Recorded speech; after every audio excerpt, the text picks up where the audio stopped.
चिरां जिल्लानि सिङाव थानाय निसिमा दखरा एप्सुआ अंडर 13 बोसोरनि हौवासाफोरनि बाथि जोलुर बादायलायनाय खुंफुंदों।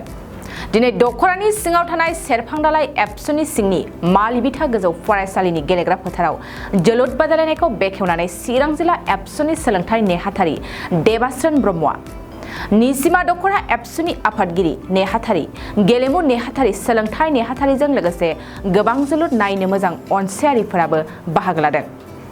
बे समाव चिरां जिल्ला एप्सुनि सोलोंथाइ नेहाथारि देबास्रोन ब्रह्मआ बुङोदि हारिखौ जौगाहोनोब्ला फारफ्रोमबो बिथिंजों जौगानांगोन।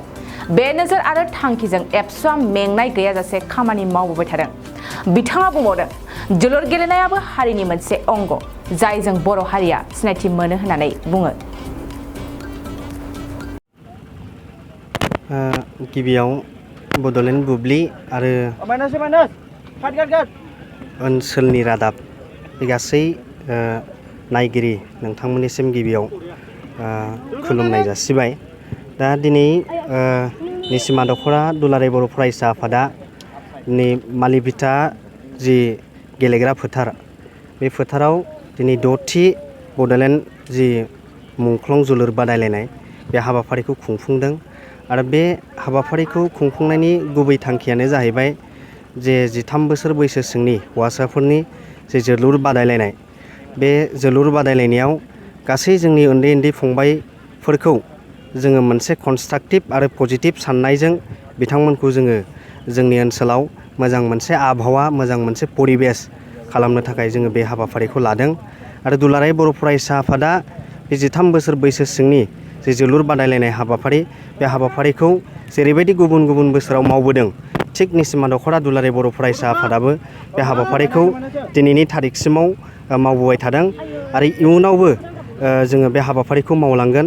जा गुबै थांखिया जाहैबाय जे जोंनि लाइमोन सेंग्रा सिख्लाफ्रा दिनैनि समाव गोबां माने फेग्रा बेसादजों दिनै गोबावनानै थाबाय। गोबांनि माने सेंग्रा सिख्लानि जिबना दायो धंस जालांबाय। दा बैफोर जिथुनाखि गाज्रि मुवा बेसाद बाहायनाय, बैफोरनि फारसे जाहाथे बिथांमोना खुनु मोनसे डाइभार्ट जानानै थाङा, बेखौ नोजोर बोनानै दिनै जोङो माने गासै 13 बोसोर बैसो सिंनि जे गथ'साफोरनि हौवासाफोरनि जे जोलुर बादायलायनाय बे हाबाफारिखौ जोङो दिनै खुंफुंदों। बेयाव गासै 9 दालाय आफाद, दायो जिहेतु सेरफां दालाय आफाद आरो जावलिया देवान दालाय एबसुनि गेजेराव दायो सोलिफुगासिनो जि जोलुर बादायलायनाय बे हाबाफारिया।